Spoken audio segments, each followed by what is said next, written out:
Welcome to the Time to Practice podcast. This is a space where we talk about music practice, the ups and downs that young musicians go through related to practice and learning music, and how we as parents, caregivers, and music educators can support the young musicians in our lives, support ourselves, and support each other. My name is Christine Goodner. I'm a music educator, author, and podcaster who has made it my mission to talk about music practice and to support educators and families looking to make home practice more effective and to reduce conflict and frustration in the practice room. I'm glad you're here.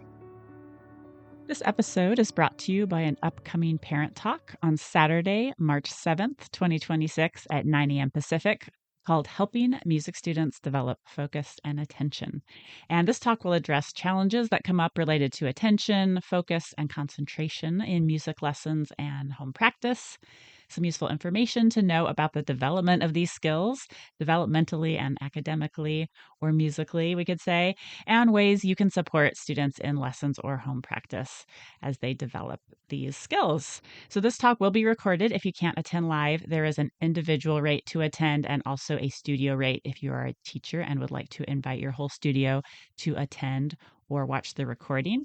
You can find that on my website, suzukitriangle.com, and I'll also put a link in the show notes. I hope to see you there. You're listening to episode 116. And today we're diving into a topic that we could talk about every week and have plenty to say when I hold question and answer sessions at workshops or events that I'm speaking at, or ask participants, both teachers and families of music students, to submit questions before an event. One of the top questions I get asked each time is something along the lines of, how do I motivate my child, or how do I motivate my students to practice? And I always want to start with the foundation that motivation is not a character quality. It's not something we have or don't have or can just will into existence if we feel like it's missing.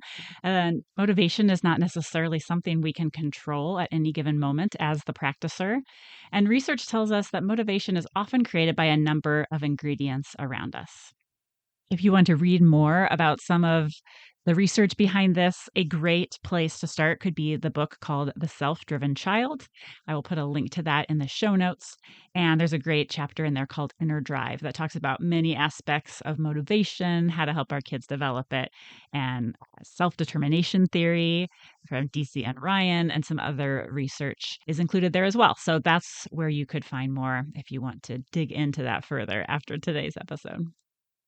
From personal experience and from talking to many others, I know many times we feel motivated about playing our instrument or practice, for example, the more we actually do it. And if we wait for the motivation to come first before we get started, we may never get started at all. And while we, as parents, caregivers, and music teachers, can't really control whether the young musicians in our lives feel motivated, and they really can't control that either, there are things we can do to help spark some motivation and feed the ingredients needed for motivation that researchers talk about. Today, I'm going to share with you briefly 9 different ways we can help spark motivation to practice, motivation to learn, motivation to put effort into our practice time. And any one of them alone might not be the thing your child needs right now or that you as a musician need right now. But I think when we put these combinations of factors into our practice environment and they're working together, often it helps us find the thing that we need in any given moment to help create those conditions to help motivation improve. So, here are my list of 9 for today. They are by no means the only things that spark motivation, but they are a few ideas that I share most often and that I think can make a big difference when we focus on them, especially if we realize we're not doing them already. After listening, I would love to hear from you. What would you add to the list? I'd love to continue on the conversation and hear what you would add for yourself or for your own child. So, first on our list of what could help us or our child be motivated is to add in more music that we love to play. Music that gets us excited to get to our instrument, get into the practice room, or learn and be able to share with other people who love the music. Those all can be great sparks of motivation for students. Longtime listeners of the podcast will have heard me talk before about research I did with my colleague, Dr. Rebecca Hansen, in 2020 on teens and motivation. And some of the results from that research really impressed this point on me, especially in a year when a lot of motivating factors for students came to a halt. When we had asked participants, what makes you motivated to practice your instrument right now? One of the top answers was, the music is beautiful and I love how it makes me feel. Does your child or student, or do you have music right now that gets you excited to play or gets them excited to play and make music?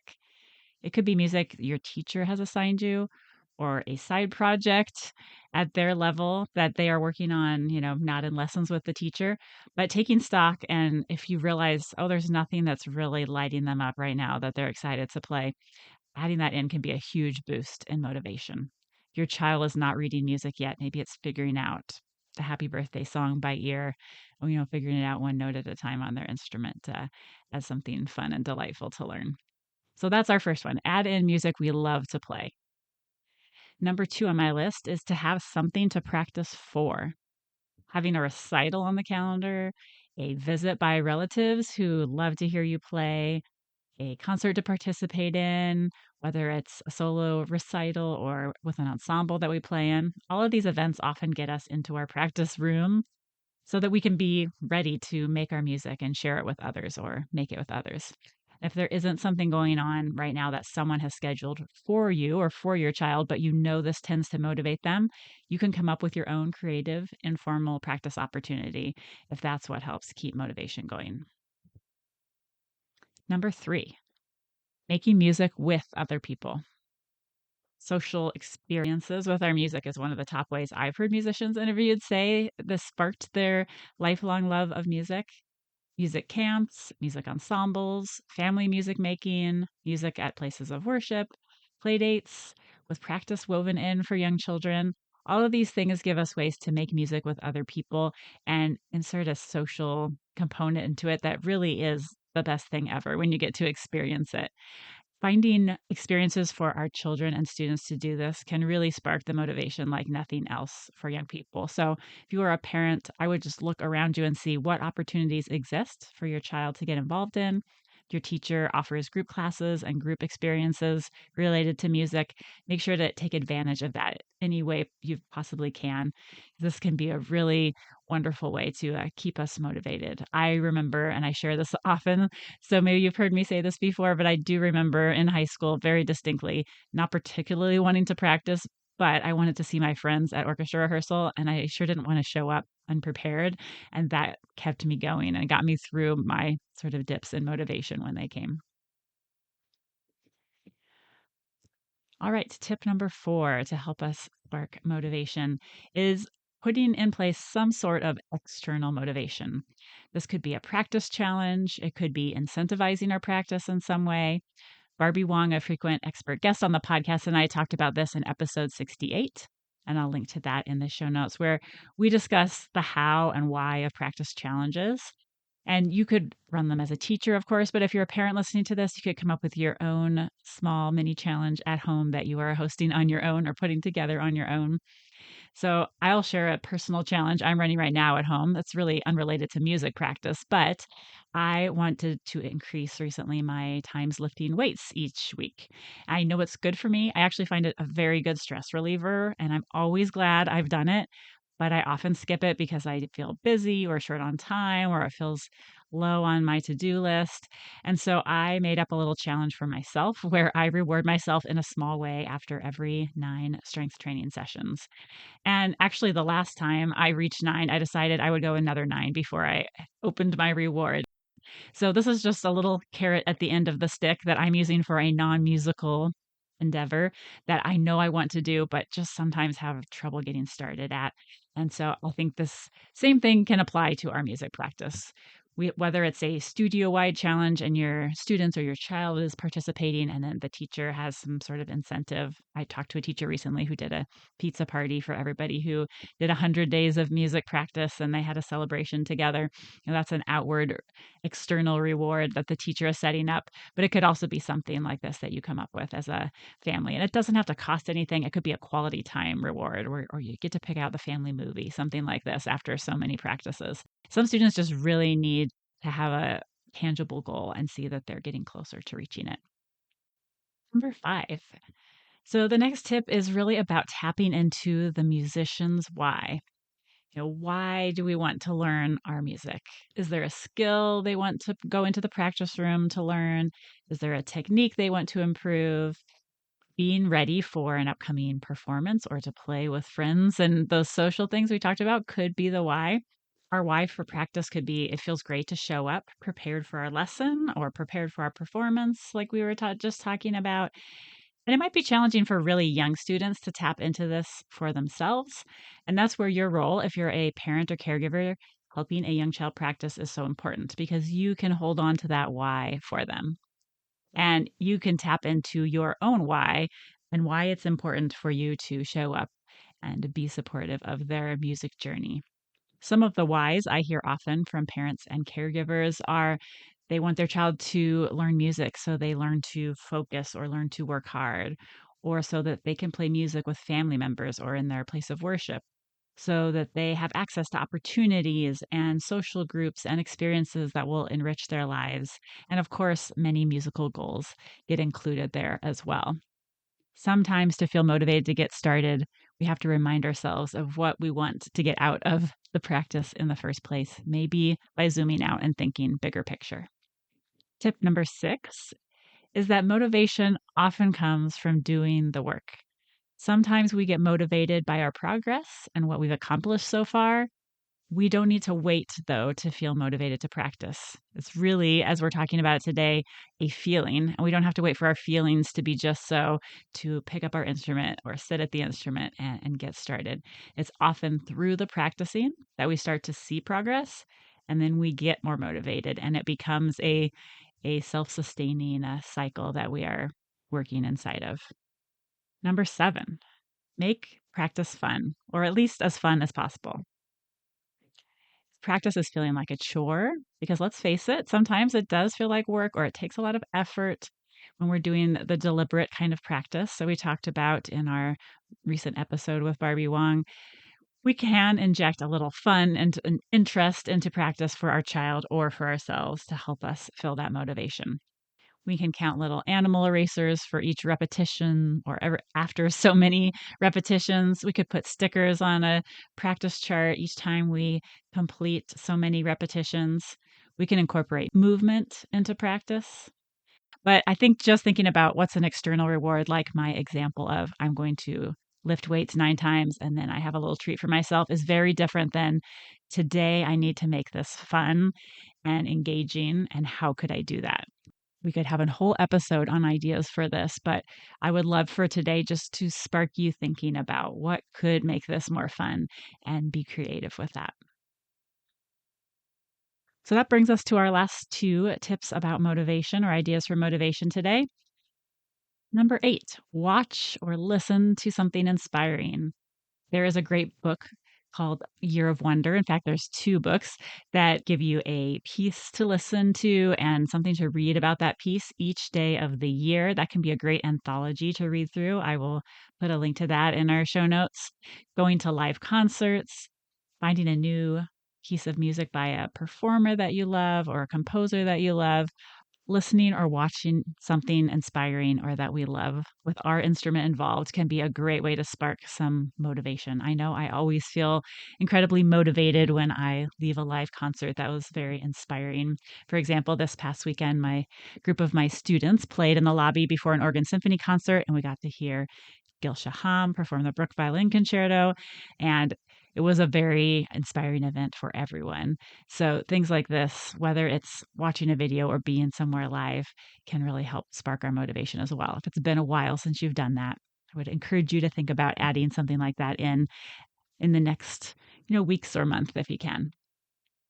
And then last but not least, working with a teacher or mentor who can help us build skills, get encouragement, and find solutions to tricky, sticky spots or technique issues that could be frustrating us could be a great form of motivation.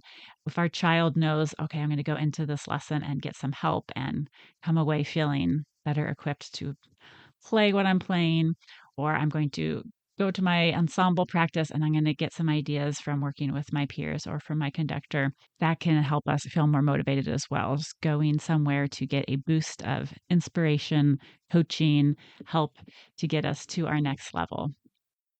So, to recap our 9 ideas for this week to think about related to motivation: play music that we love to play, or help our students or children find music that they love to play, have something to practice for, make music with other people and make our music social, finding external motivation if we have periods of time where we need it, tapping into our why as a musician or our why as the parent and caregiver of a musician, remembering that motivation sometimes comes from doing the work, making our practice more fun or engaging for the day or for a period of time, listening or watching music that inspires us, and working with a teacher or mentor who can help us with our skills or with our motivation and interest in what we're playing. As we wrap up, I just want to remind you that a lack of motivation could just be a lack of inspiring situations or ingredients in our life as a musician or in our child's or our students. And it could be one of these specific factors that might make the difference for the student that we're working with. But also, a lack of motivation could be because of overwhelm from being overscheduled, from having lots of schoolwork to do, from local and national events that are stressful or might threaten our sense of safety, from stress of many kinds. And in which case, empathy and problem solving for things that are within our control may be needed. And even if we're feeling a bit uninspired, we may need our music more than ever as an outlet and a solace from such things.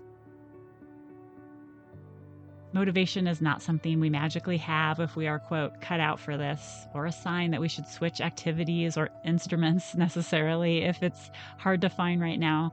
It could be a sign that something is off balance, and that thing could be in our control or out of it. And it could be related to our instrument, but it could be related to something completely different. What we may be able to control is putting something on the calendar to practice for, even a family concert. Reminding ourselves of our goals and our whys, reflecting on how we are practicing and what it gives back to us so we keep wanting to do it, or focusing on how we feel after we practice and how it feels to come to our lesson prepared or how it feels to make progress. Music gives us so much in our lives, and sometimes we have to give a little something to our situations and the environment we are practicing in to keep it interesting and keep ourselves sparked with motivation. So I hope this gave you a few ideas to carry into your week and the next few weeks ahead. I am wishing you a great week of practice. I do invite you to come join me on March 7th at the Parent Talk about helping students build focus and attention. I will put the details to that again in the show notes. And I would love to hear from you and what you would add to my list of 9 things today related to motivation.